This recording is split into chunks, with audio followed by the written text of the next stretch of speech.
Hello everyone. Imprint institute में आप सभी का स्वागत है। एटॉमिक स्ट्रक्चर जो हमने चैप्टर स्टार्ट किया था उसके लेक्चर 1 में हमने देखा था लैप्टॉन्स क्वार्क्स के बारे में। और आज जो है इस वीडियो का लेक्चर नंबर 2 है। और आज हम लोग देखने वाले हैं फंडामेंटल पार्टिकल्स के बारे में।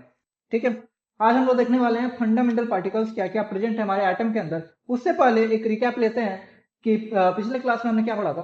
देखिए, हमने देखा था कि हमारे पास क्या मैटर है। ठीक है, मैटर जो है वो छोटे छोटे मॉलिक्यूल से मिलकर बना है। और ये जो मॉलिक्यूल है ये क्या है, एटम से मिलकर बने होते हैं। और एटम जो होते हैं, देखिएगा ये जो एटम है हमारे पास, इसको हमने फर्दर डिवाइड किया था। फर्दर हमने जब इसको डिवाइड किया तो इसमें हमने देखा कि इसके अंदर न्यूक्लियस है और इलेक्ट्रॉन है। और न्यूक्लियस को जब हमने ब्रेक किए तो हमने देखा कि न्यूक्लियस के अंदर प्रोटॉन है और न्यूट्रॉन है। ठीक है, और इन प्रोटॉन और न्यूट्रॉन के बारे में हमने देखा कि ये जो है क्वार्क से मिलकर बने हैं, क्वार्क।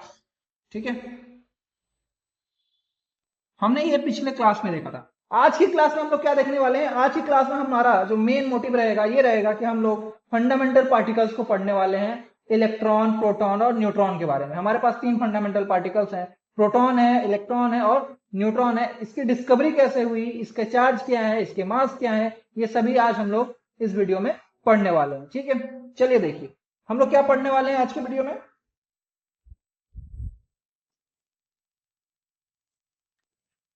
आज के वीडियो में बहुत ही अच्छा आज का वीडियो होने वाला है। हम लोग पढ़ने वाले हैं fundamental particles of atom. Atom के फंडामेंटल पार्टिकल्स को हम लोग क्या करने वाले हैं, पढ़ने वाले हैं। चलिए देखिए, हमारे पास 3 फंडामेंटल पार्टिकल्स हैं। कौन कौन से हैं? पहला हमारा प्रोटॉन। ठीक है, प्रोटॉन। दूसरा हमारे पास इलेक्ट्रॉन। और थर्ड जो है हमारा न्यूट्रॉन। ठीक है, अब देखिए, प्रोटॉन जो है उसको हम लोग रिप्रेजेंट करते हैं स्मॉल पी से लिखकर। और इस तरह से पॉजिटिव चार्ज भी रिप्रेजेंट करते हैं। इसका मतलब ये है कि प्रोटॉन जो है वो पॉजिटिवली चार्ज पार्टिकल है। ठीक है, और हमने पिछले क्लास में देखा भी था कि प्रोटॉन कैसे बनता है और उसका चार्ज कैसे आता है। +1 चार्ज जो है प्रोटॉन में वो किस तरह से आता है, ये हमने पिछले क्लास में देखा था। जैसे कि हम लोग जानते हैं इस पे चार्ज क्या है, 1 है। और मास इसका कितना है, मास भी इसका 1 AMU लिया जाता है। तो इसको हम लोग मास के लिए भी यहाँ पे लिखेंगे 1। एंड सेकेंड जो पार्टिकल है ये हमारा इलेक्ट्रॉन है। इलेक्ट्रॉन जैसे हम लोग जानते हैं, इलेक्ट्रॉन जो है इसका चार्ज क्या होता है, इसका चार्ज होता है नेगेटिवली चार्ज पार्टिकल। ठीक है, इलेक्ट्रॉन हमारा एक लेप्टॉन है, हमने देखा था। चार्ज इसका 1 है। हम लोग यहाँ पे चार्ज का मैग्नीट्यूड ले रहे हैं इसलिए हमने -1 नहीं लिख के 1 लिखा है। चार्ज इसका माइनस आता है, इसको हम लोग रिप्रेजेंट करते हैं इस तरह से। एंड इसका मास जो है वो 0 है। जबकि थर्ड जो पार्टिकल है न्यूट्रॉन, न्यूट्रॉन में हमने देखा था कि ये चार्जलेस पार्टिकल होते हैं। क्या होते हैं? Chargeless particle. इसलिए हम लोग इसको लिखेंगे कुछ इस तरह से, चार्ज तो इसका 0 हो जाएगा बट इसका मास जो है ये 1 रहेगा, जिसके लिए हम लोग यहाँ पे यूज करेंगे 1। अब देखिए आगे बात करते हैं, ये जो पार्टिकल्स हैं इनका डिस्कवरी कैसे हुआ। ठीक है, तो एक एक करके इन सब के बारे में हम लोग जानेंगे। सबसे पहले हमारे स्टार्ट करेंगे हम लोग प्रोटॉन से, then electron and then neutron के बारे में। तो प्रोटॉन जो है वो डिस्कवर किया गया था 1886 में। लेकिन इस टाइम पर प्रोटॉन का नाम नहीं दिया गया था, उन्हें बोला गया था पॉजिटिवली चार्ज पार्टिकल्स। जबकि आगे रदरफोर्ड ने 1920 में इसका नाम प्रोटॉन दिया था। ठीक है, 1920 में इसका नाम प्रोटॉन दिया था। जबकि इलेक्ट्रॉन जो है इसका डिस्कवरी हुआ था 1897 में। एंड न्यूट्रॉन जो है इसको डिस्कवर किया गया था 1932 में। एक एक करके हम लोग इन सभी पार्टिकल्स के बारे में पढ़ेंगे। अभी तक इसको जल्दी से नोट कीजिए, फिर हम लोग आगे बढ़ेंगे। ठीक है, नोट हो गया होगा। चलिए आगे बढ़ते हैं। नेक्स्ट जो है हम लोग पढ़ने वाले हैं प्रोटॉन की डिस्कवरी के बारे में। हमने देखा कि हमारा जो मैटर है वो मॉलिक्यूल से मिलकर बना है, मॉलिक्यूल जो है एटम से मिलकर बना है, एटम जो है न्यूक्लियस में डिवाइड हो जाता है। न्यूक्लियस को हम लोग फर्दर प्रोटॉन और न्यूट्रॉन में डिवाइड करते हैं। तो एक ही करके हम लोग देखेंगे कि डिस्कवरी जो है प्रोटॉन का कैसे हुआ। Discovery of proton. देखिए, प्रोटॉन को डिस्कवर कैसे किया गया था ये एक थोड़ा समझिएगा। प्रोटॉन का जो डिस्कवरी है वो 1886 में ई गोल्डस्टीन ने किया था। It is discovered by it is discovered bye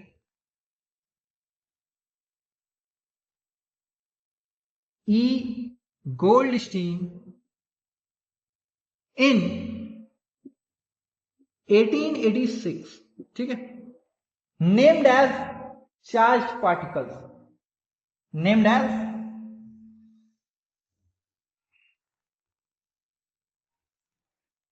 positively charge particles,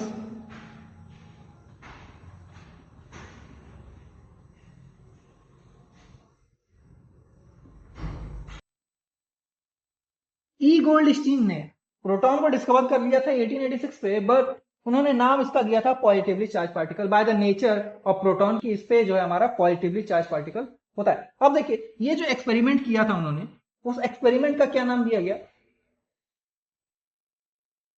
he performed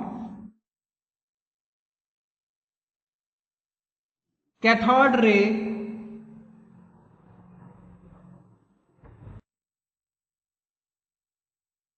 tube CRT experiment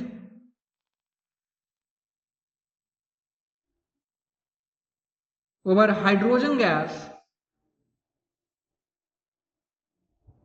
and discovered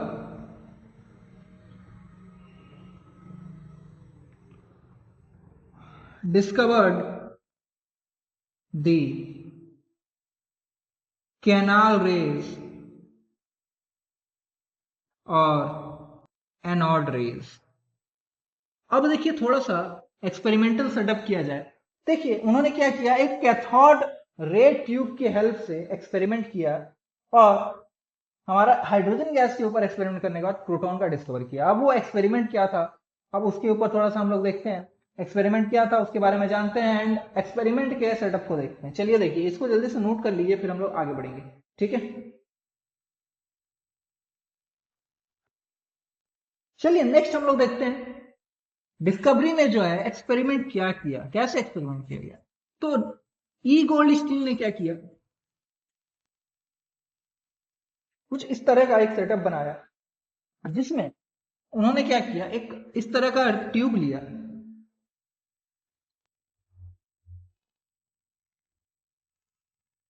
और इस ट्यूब पे इलेक्ट्रिक करंट को पास कराया।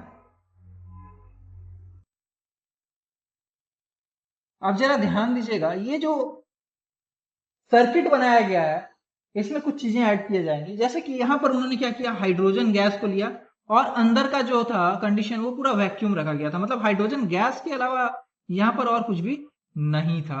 दूसरा क्या किया उन्होंने, दो टर्मिनल्स बनाए, दो इलेक्ट्रोड्स बनाए। कौन कौन से, एक साइड पे उन्होंने बनाया नेगेटिवली चार्ज इलेक्ट्रोड जिसको उन्होंने नाम दिया कैथोड, एंड दूसरी साइड जो था हमारा पॉजिटिवली चार्ज इलेक्ट्रोड, इसको उन्होंने बोला एनोड, ठीक है।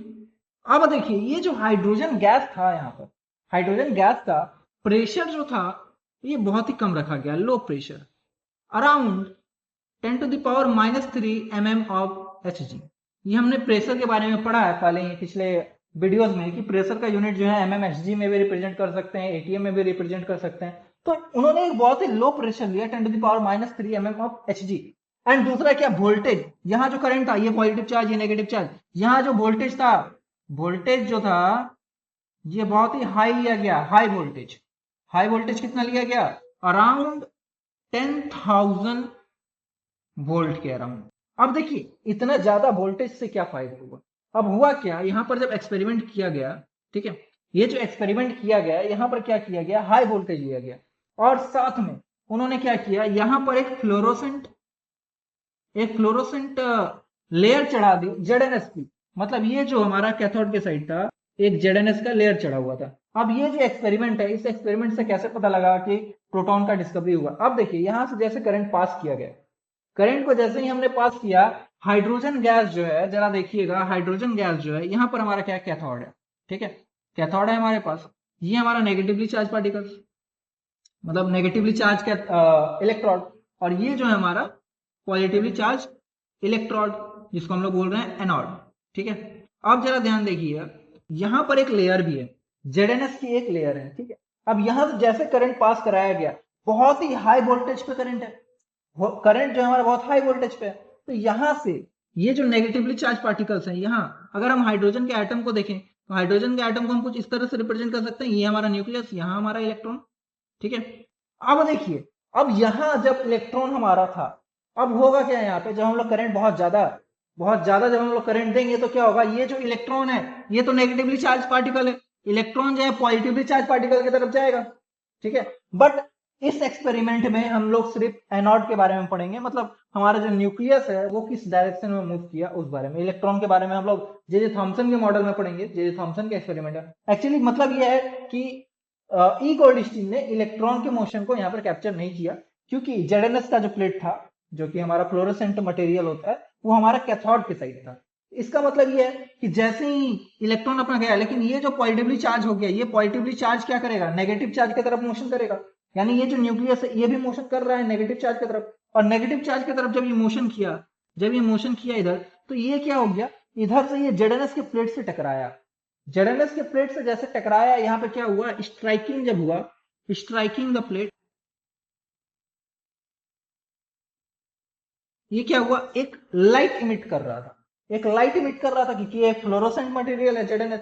तो यहां पर जब लाइट इमिट कर रहा था, ठीक है, यहां पर जब लाइट इमिट कर रहा था, तो यहां पर देखिए स्ट्राइकिंग के कारण क्या हो गया, लाइट इमिट करने के कारण हम लोग देखें कि यहाँ पे कुछ ना कुछ तो स्ट्राइक कर रहा है, और इन्हीं पार्टिकल्स को ई गोल्डस्टीन ने बोला पॉजिटिवली चार्ज पार्टिकल, जिसका बाद में नाम दिया गया प्रोटॉन, ठीक है। तो इस डायग्राम को जल्दी से बनाइए और उसके बाद हम लोग इसके बारे में डिस्कस करेंगे अभी, ठीक है।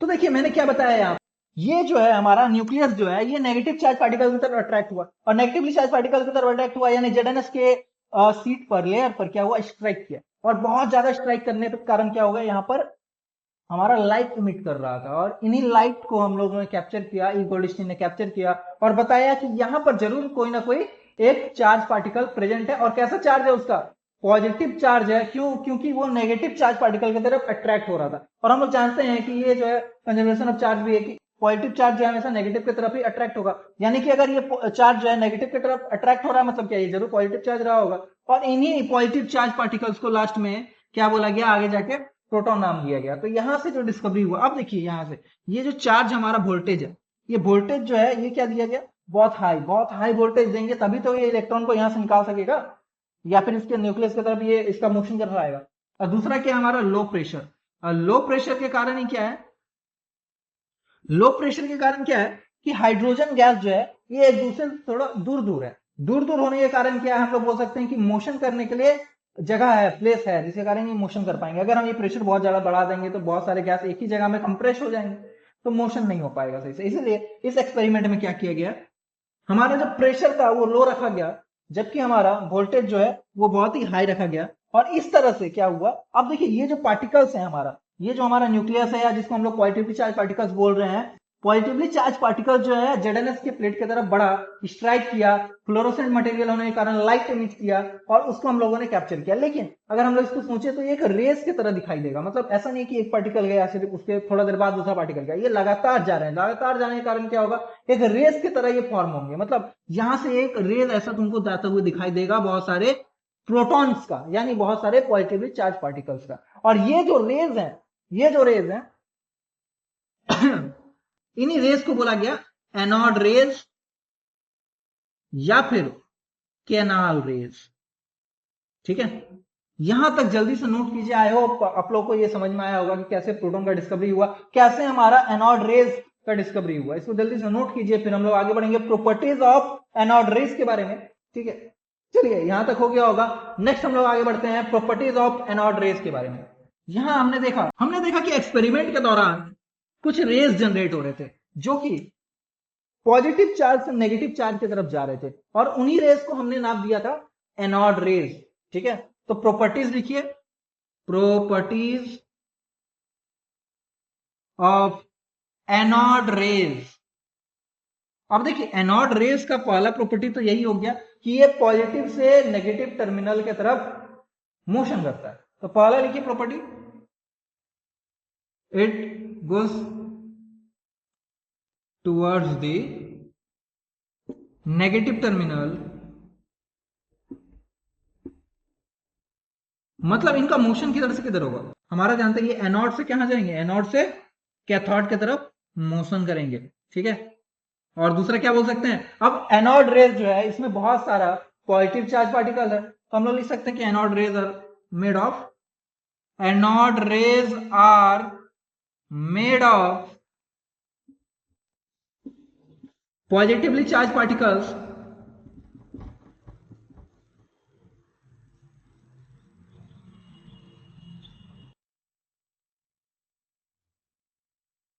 Called protons. प्रोटॉन्स नाम एक्चुअली बाद में दिया गया, लेकिन हम लोग यहाँ यूज कर सकते हैं कि जो चार्ज पार्टिकल्स हैं उनको हम लोग प्रोटॉन्स बोलते हैं, ठीक है। अब नेक्स्ट हम लोग आगे बढ़ते हैं। नेक्स्ट जो है, अब देखिए, अगर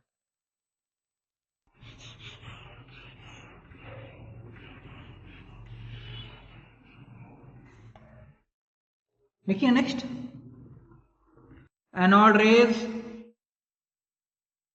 मूव टुवर्ड्स नेगेटिव टर्मिनल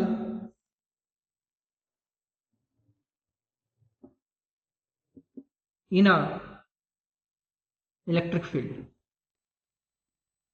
और सिंपल सी बात है, अगर हम लोग एनोड रे का बात करें तो एनोड रे जो होता है वो पॉजिटिवली चार्ज पार्टिकल्स होता है। अगर इलेक्ट्रिक फील्ड में उसको रख दिया जाएगा तो वो पॉजिटिव से नेगेटिव की तरफ मूव करेंगे। जैसे कि मान लीजिए हमने एक इलेक्ट्रिक फील्ड बनाया, पॉजिटिव चार्ज इस साइड है, नेगेटिव चार्ज हमारा इस साइड है, ठीक है। अगर हम यहाँ पे पॉजिटिव चार्ज के एनॉल रेज को रख दें तो ये हमारा सिंपली सी बात है कि ये इस डायरेक्शन में मोशन करेगा नेगेटिव चार्ज की तरफ, यानी नेगेटिव टर्मिनल की तरफ ये मोशन करेगा, ठीक है। अब नेक्स्ट आगे बढ़ते हैं, इसको जल्दी से नोट कर लीजिए फिर हम लोग आगे बढ़ेंगे। चलिए आगे बढ़ते हैं।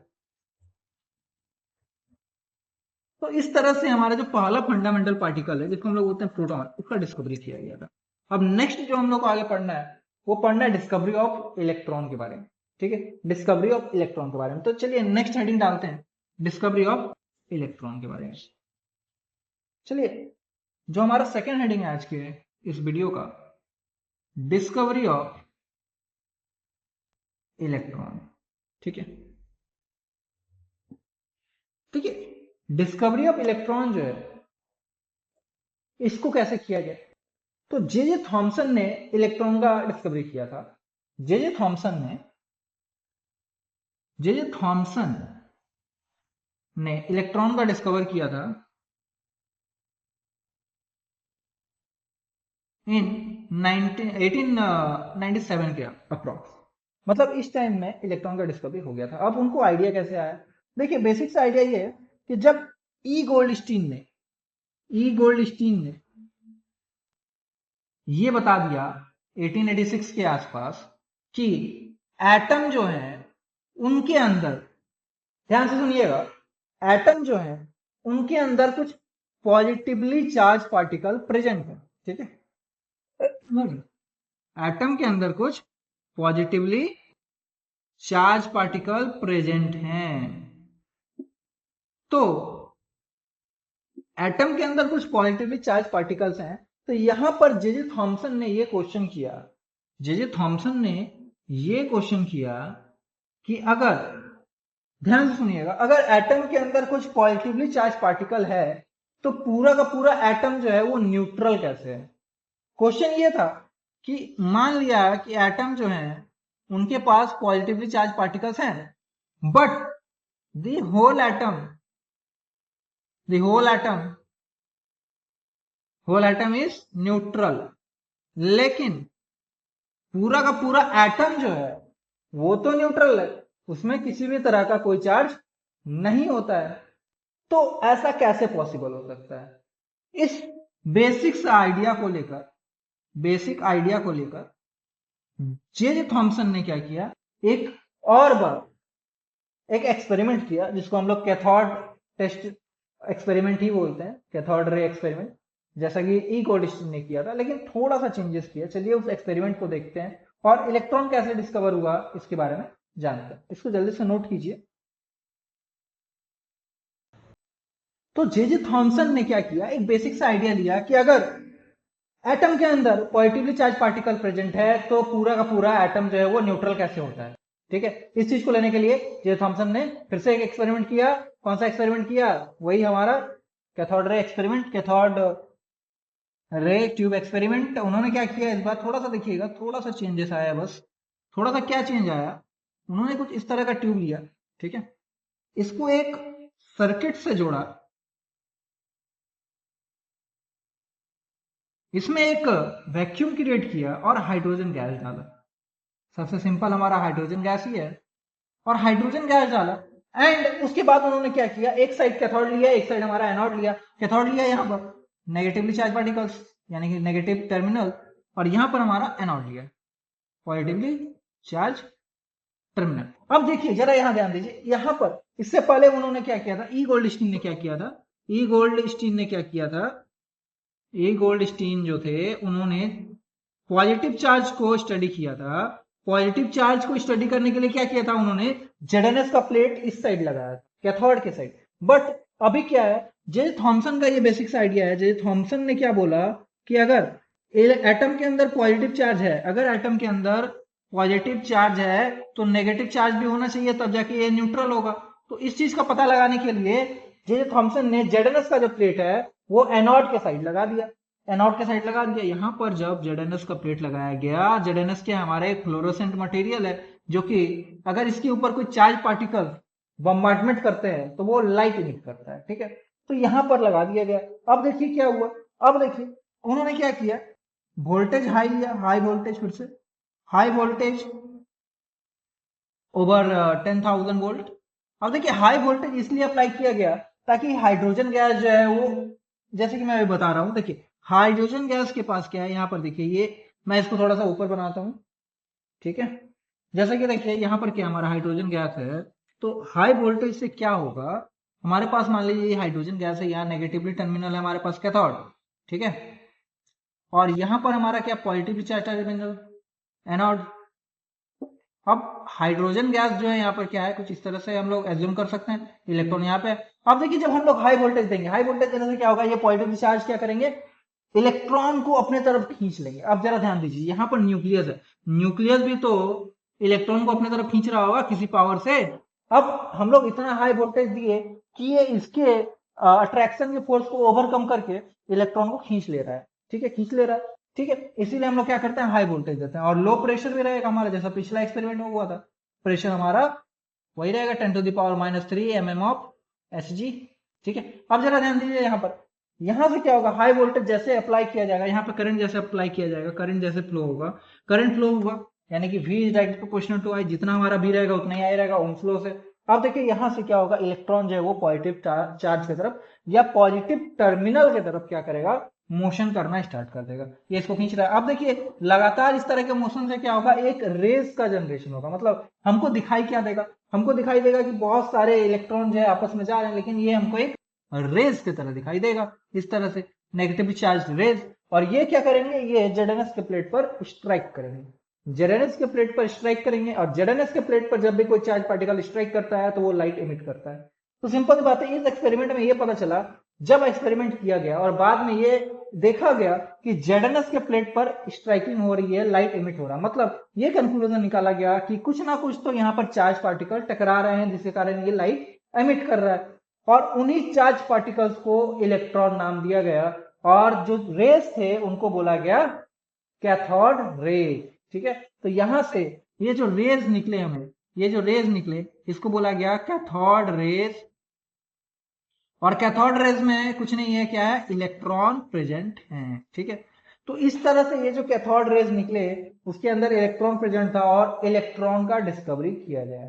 तो बेसिक्स आइडिया ये था जे थॉमसन का कि अगर एटम के अंदर कुछ चार्ज पार्टिकल प्रेजेंट है, जो कि पॉजिटिवली चार्ज पार्टिकल, जो ई गोल्डस्टीन ने प्रूव किया था, तो उसके अंदर जरूर कुछ ना कुछ नेगेटिवली चार्ज पार्टिकल भी प्रेजेंट होंगे, ठीक है।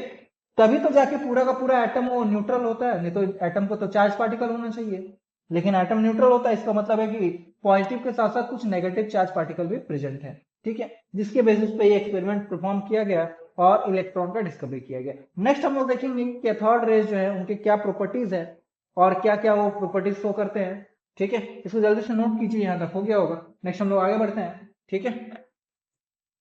देखिए properties of cathode rays.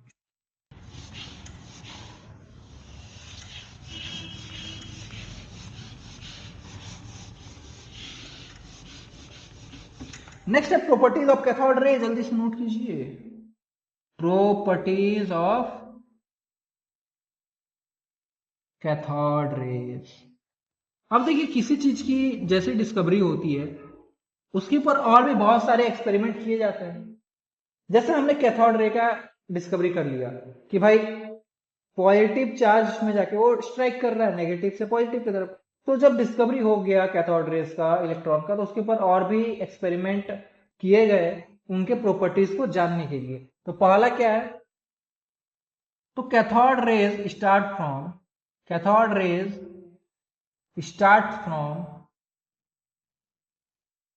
Cathodes and move towards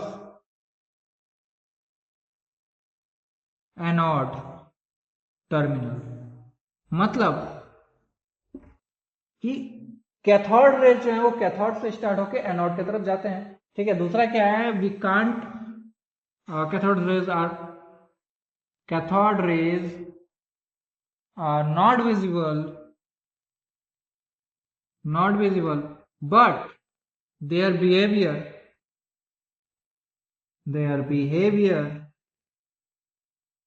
can be scene.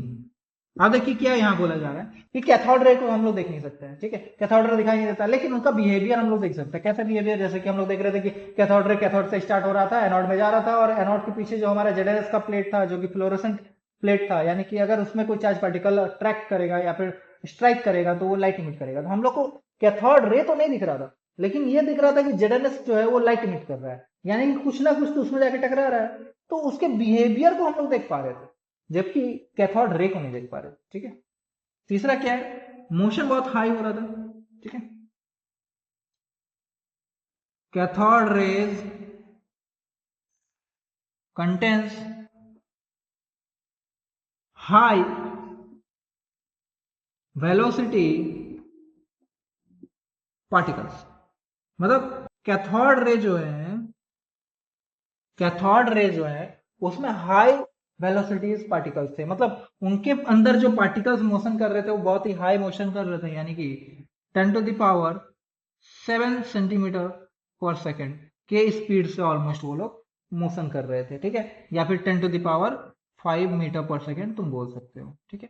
इतने हाई स्पीड से ये मोशन कर रहे थे, मतलब बहुत ही ज्यादा हाई स्पीड मोशन हो रहा था। ठीक है। नेक्स्ट क्या है, सबसे इंपॉर्टेंट तो मैंने यहाँ लिखा ही नहीं कि कैथोड रेज है वो नेगेटिवली चार्ज पार्टिकल्स को कैरी करते हैं, कॉल्ड इलेक्ट्रॉन।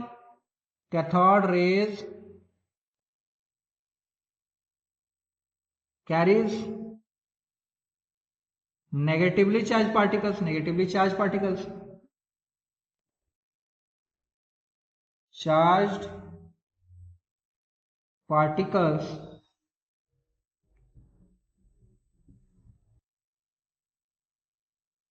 Called electrons. इन्हीं को हम लोग क्या बोलेंगे, इलेक्ट्रॉन्स को। ठीक है। तो जल्दी से नोट कीजिए एंड फर्दर हम लोग नेक्स्ट देखते हैं। यहां तक नोट हो गया होगा। नेक्स्ट हमारा जो है प्रॉपर्टीज, उसको लिखते हैं।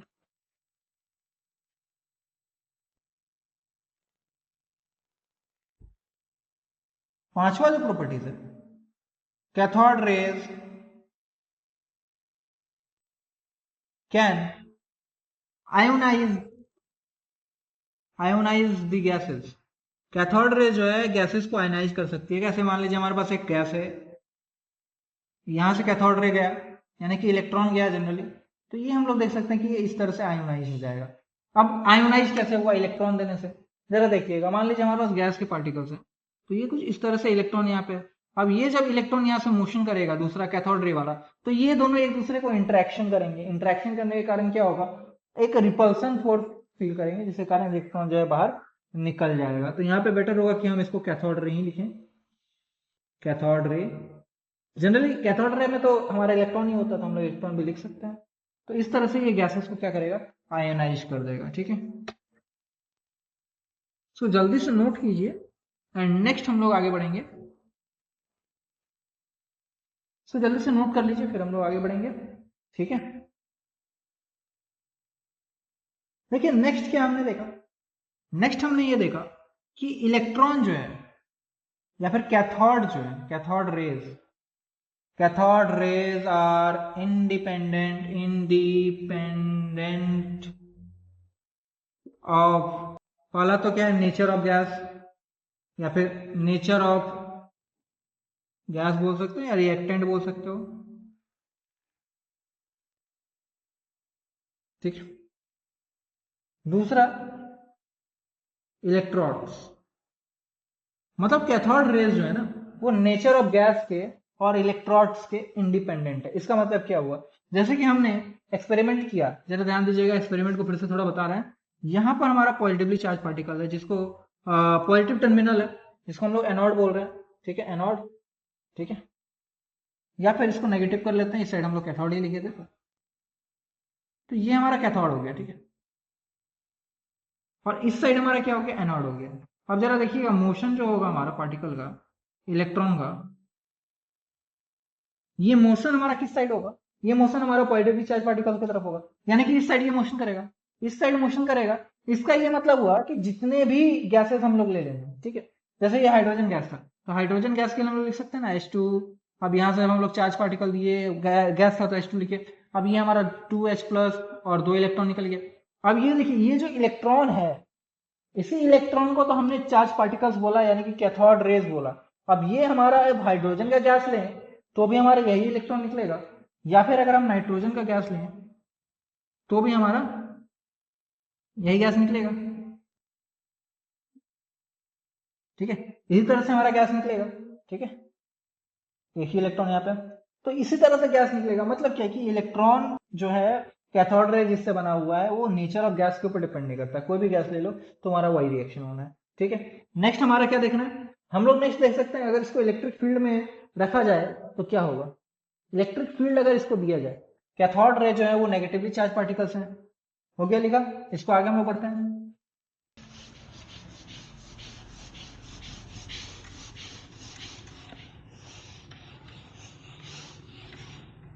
अब देखिए cathode rays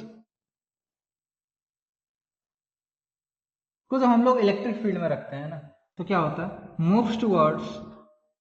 moves towards positive terminal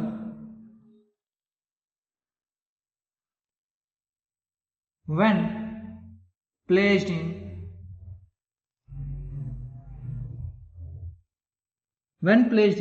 electric field. अब देखिए एक चीज और, ये जो इलेक्ट्रॉन का है मूवमेंट होता है इलेक्ट्रिक फील्ड में, ठीक है, जैसे कि अगर हम देखें यहाँ पे एक चार्ज पार्टिकल बनाते हैं, एक हमारा इलेक्ट्रिक फील्ड बना दें यहाँ पे पॉजिटिव एंड नीचे हमारा नेगेटिव, तो इलेक्ट्रॉन का जो मोशन होगा ये कुछ ऐसे मोशन करेगा। ये जो मोशन है इलेक्ट्रॉन का हमारा इलेक्ट्रिक फील्ड में, ये पैराबोलिक इक्वेशन को सेटिस्फाई करता है, k is equal to y is equal to K X square. तो ये जो मोशन होगा ये कैसा होगा, पाराबोला होगा, पैराबोलिक मोशन। ये जो मोशन होगा ये पैराबोला की तरह होगा, ठीक है। इसको जल्दी से नोट कर लीजिए, ये बहुत इंपॉर्टेंट है, कभी कभी छोटे छोटे क्वेश्चन में पूछा जा सकता है। तो जल्दी से नोट कीजिए कि इलेक्ट्रॉन जो है वो इलेक्ट्रिक फील्ड में पैराबोलिक मोशन शो करता है, ठीक है। इसको जल्दी से नोट कीजिए। नेक्स्ट हम लोग बात करेंगे इसके चार्ज और मास के ऊपर, ठीक है, इलेक्ट्रॉन का मास कितना होता है, प्रोटॉन का मास कितना होता है, इस टाइप से। हो गया नो, आगे बढ़ते हैं। देखिए बहुत सारे मेथड्स का यूज करके जब इलेक्ट्रॉन जो कि एक चार्ज पार्टिकल है, नेगेटिवली चार्ज पार्टिकल है, तो इसका E बाई एम का रेशियो निकाला गया, ठीक है, E बाई एम का रेशियो निकाला गया, तो ये आया almost 1.7548 into 10⁻11 coulomb per KG, ठीक है। इस तरह से इसका वैल्यू आया E बाई एम का रेशियो। अब E बाई एम मतलब क्या, चार्ज बाय मास का रेशियो, चार्ज बाय मास का रेशियो। तो ये हमारे बहुत सारे मेथड्स का यूज करके निकाला जाता है। यहाँ पे जे थॉमसन मेथड निकाला गया, जे थॉमसन ने ये एक्सपेरिमेंट के थ्रू निकाला कि चार्ज बाय मास का जो रेशियो होगा इलेक्ट्रॉन के लिए, ये होगा हमारा 1.7458 इंटू 10⁻11 कूलम पर केजी। ये जो सी लिखे हैं इसका मतलब है कूलम, जो कि चार्ज का यूनिट है। और यहां से उसके बाद मास निकाला गया, ठीक है, ये चार्ज निकाला गया इलेक्ट्रॉन का, तो ये निकल के आया ये माइनस भी लगा रहेगा, -1.6 इंटू 10⁻⁻19 कूलम। ठीक है, ये जो चार्ज निकल के आया इलेक्ट्रॉन के लिए 1.6 इंटू 10⁻⁻19 कूलम, यहां से अगर हम देखें तो ये जो चार्ज निकल के आया ये मिलिकन्स ऑयल ड्रॉप मेथड से निकला या ऑयल ड्रॉप एक्सपेरिमेंट से निकला। इसके बारे में हम लोग आगे पढ़ेंगे। मिलिकन्स ऑयल ड्रॉप मेथड क्या था, एक्सपेरिमेंट क्या था, जिसके हेल्प से हम लोग इलेक्ट्रॉन का चार्ज निकालते। अब देखिए यहाँ पर दो इंपॉर्टेंट चीजें पता चल गई, एक तो हमारा चार्ज बाय मास का रेशियो कितना है और दूसरा हमारा चार्ज कितना है। तो इसके हेल्प से क्या हम लोग मास ऑफ इलेक्ट्रॉन निकाल सकते हैं? चलिए देखते हैं कैसे। यहाँ तक हो गया होगा आपका नोट, चलिए आगे बढ़ते हैं। देखिए ये जो दो टर्म आए इसको लिखते हैं। हमारे पास दो एक्सपेरिमेंट का रिजल्ट आए। पहला तो E बाई एम का रेशियो, ये आ गया हमारा 1.7548 इंटू 10⁻11। ठीक है, दूसरा हमारा आया E का रेशियो 1.6 इंटू 10⁻19 कूलम। अब देखिए जब इनको हम लोग निकालने का कोशिश किए मास ऑफ इलेक्ट्रॉन, तो कैसे निकला? मास ऑफ इलेक्ट्रॉन निकालने के लिए क्या करेंगे, अगर हम इनका रेशियो ले लेते, ठीक है, चलो देखिए यहां से हम लोग लिए चार्ज बाय मास। मतलब क्या, ऊपर में हमने लिया चार्ज जो कि है E और नीचे में रहा हमारा E बाई एम। तो यहां से अगर हम देखें तो हमारा E और E तो कैंसिल हो जाएगा। ठीक है, बचेगा क्या, M बचेगा, वही हमारा मास ऑफ इलेक्ट्रॉन होगा। कैसे, ये कैंसिल होगा, ये हमारा बचेगा 1/1/m, ये आ जाएगा m। यही तो हमारा मास ऑफ इलेक्ट्रॉन है, तो यहां से मास ऑफ इलेक्ट्रॉन हमें निकल जाएगा। यानी कि इनका अगर हम लोग रेशियो निकाल लेते हैं तो हमें मास ऑफ इलेक्ट्रॉन पता चल जाएगा। तो कैसे निकाले, तो यहां से जब हमने निकाला रेशियो लेंगे, कैसे, यहाँ पे हमने लिया -1.6 इंटू 10⁻⁻19 डिवाइडेड बाय -1.754 इंटू 10⁻11। तो ये निकल के आया 9.1। क्या निकल के आया, 9.1 इंटू 10⁻31 kg। और यही है हमारा मास ऑफ इलेक्ट्रॉन। यही क्या है हमारा मास ऑफ इलेक्ट्रॉन, इसी को हम लोग बोलते हैं मास ऑफ इलेक्ट्रॉन। तो इस एक्सपेरिमेंट से हम लोग क्या निकाले, रेशियो के बेसिस पे, और चार्ज बाय मास का रेशियो और चार्ज, इन दोनों का रेशियो लेके हमने मास निकाल दिया इलेक्ट्रॉन का, जो कि आया 9.1 इंटू 10⁻31 kg। यहां तक नोट कीजिए, यहां तक समझने में कोई दिक्कत नहीं होना चाहिए। ठीक है, फिर हम लोग आगे बढ़ेंगे।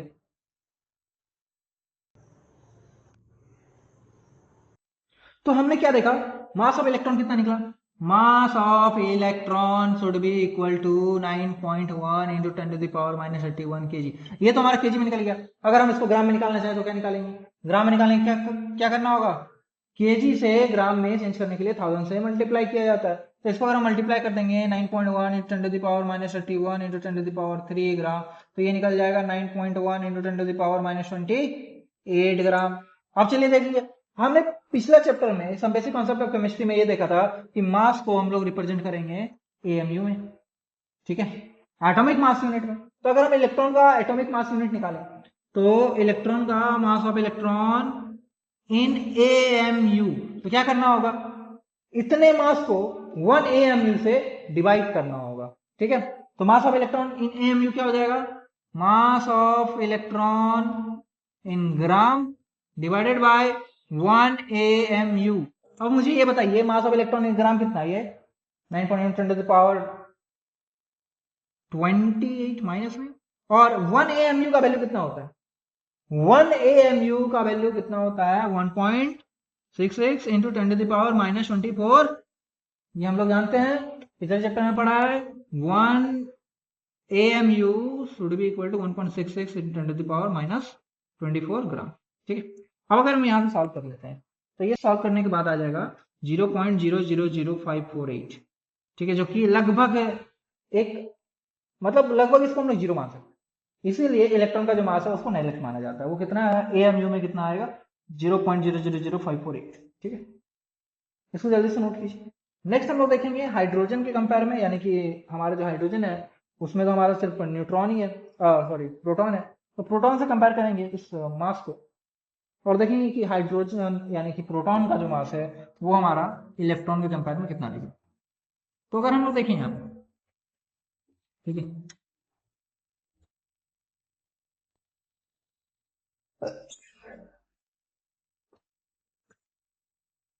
अब देखिए यहाँ पे अगर हम लोग देखते हैं mass of hydrogen, mass of hydrogen जो है divide by mass of electron, ये कितना आएगा? मास ऑफ हाइड्रोजन हमारा होता है 1.008 के आसपास, ये निकल गया 0.050048। तो यहां से अगर हम इसको सॉल्व करते हैं तो ये हमारा अप्रोक्सीमेट वैल्यू आता है तुम्हारा 1837। ठीक है, अब एक चीज हमारे पास क्या है, मास ऑफ हाइड्रोजन में, मास हमारे पास हाइड्रोजन का ये न्यूक्लियस है और यहाँ पे हमारा एक इलेक्ट्रॉन है, तो इलेक्ट्रॉन का मास को ऑलमोस्ट जीरो माना जाता है, और हमारे न्यूक्लियस में क्या है, सिर्फ प्रोटॉन प्रेजेंट है as compare to hydrogen, hydrogen में सिर्फ प्रोटॉन होता है। तो अगर हम लोग देखें तो ये क्या है, मास ऑफ प्रोटॉन है एक्चुअली, ये क्या मास ऑफ प्रोटॉन है। हम लोग बोल सकते हैं कि मास ऑफ प्रोटॉन जो है divide by mass of electron, इसका जो रेशियो है ये आता है इतना। ठीक है, मतलब प्रोटॉन का जो मास है इलेक्ट्रॉन के कंपेयर में इतना टाइम्स अधिक है। ठीक है, तो इसको जल्दी से नोट कीजिए। नेक्स्ट हम लोग बात करेंगे रेडियस ऑफ हाइड्रोजन पर या रेडियस ऑफ इलेक्ट्रॉन पर। देखिए आज के मॉडर्न एरा में, मतलब बहुत सारे एक्सपेरिमेंट करने के बाद हम लोग इलेक्ट्रॉन के रेडियस को भी जान चुके हैं। तो रेडियस ऑफ इलेक्ट्रॉन क्या हो जाएगा, radius of electron should be equal to 4.28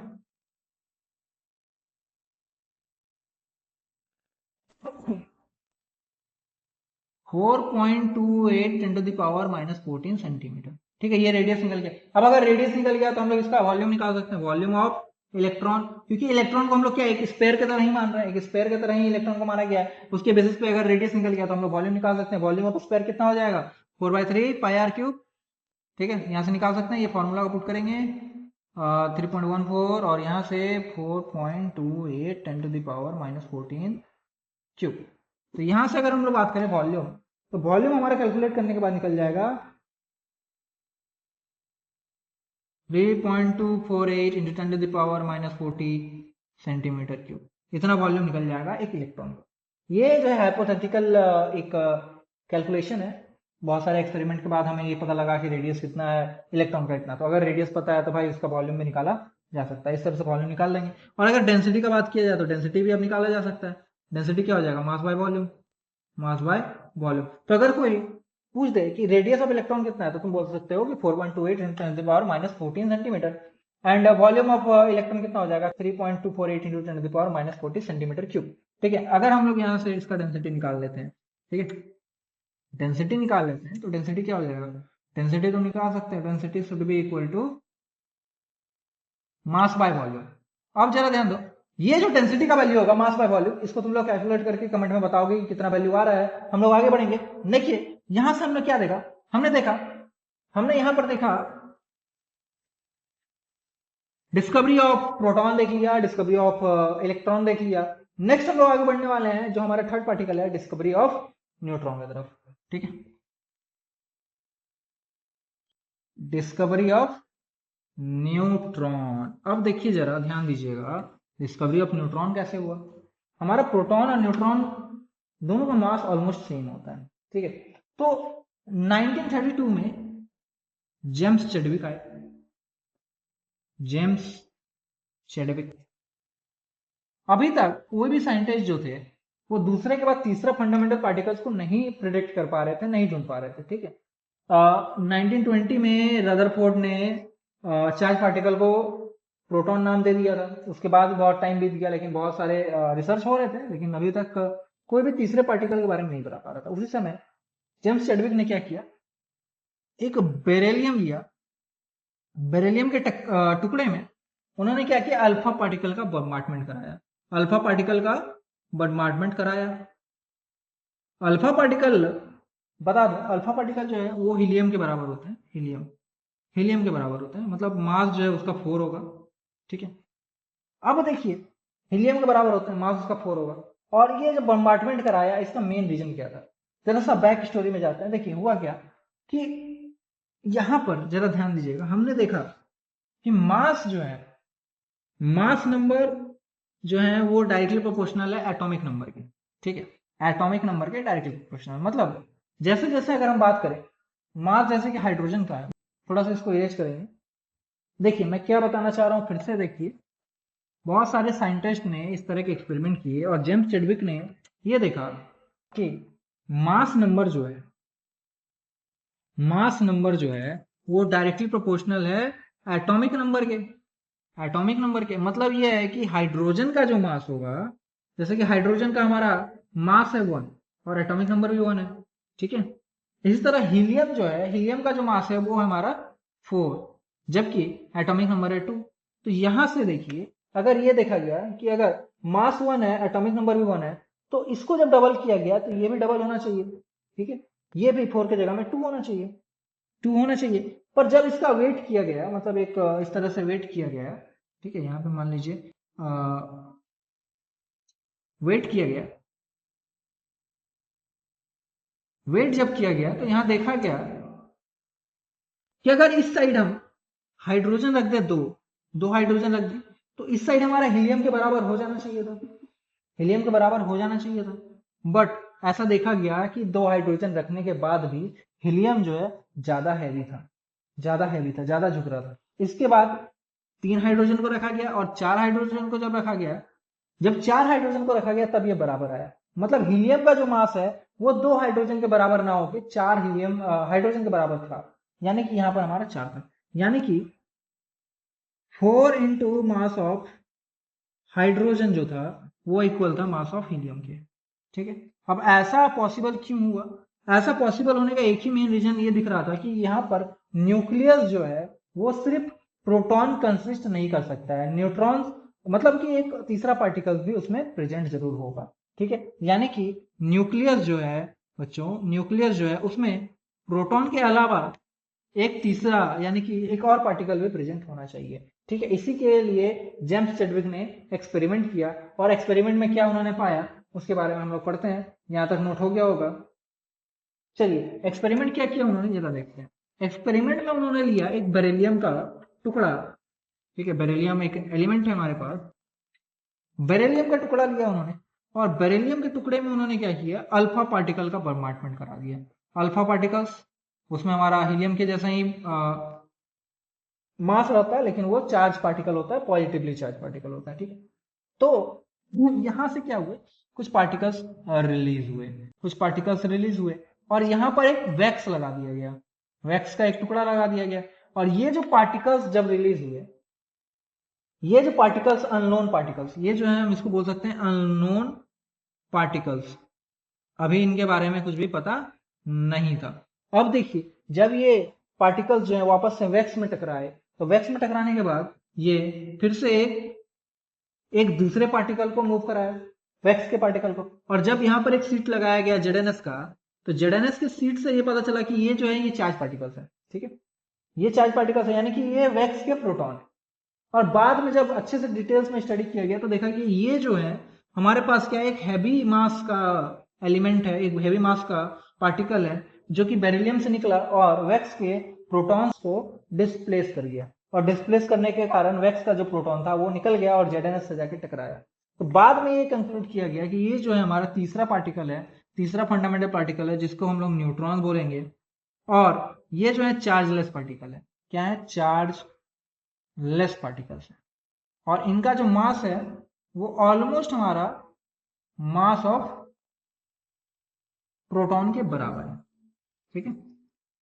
हमारा चार्ज जो है, चार्ज तो है नहीं, मास जो है वो प्रोटॉन के बराबर है, लेकिन अगर कंपेयर किया जाए तो थोड़ा सा न्यूट्रॉन का मास अधिक है एज कंपेयर टू प्रोटॉन, ठीक है। तो इस तरह से हमने देखा कि फंडामेंटल पार्टिकल्स जो है उनका डिस्कवरी किए गए। यहाँ तक नोट कर लीजिए, आई होप यहाँ तक नोट हो गया होगा। अब देखिए नेक्स्ट हम लोग क्या पढ़ेंगे।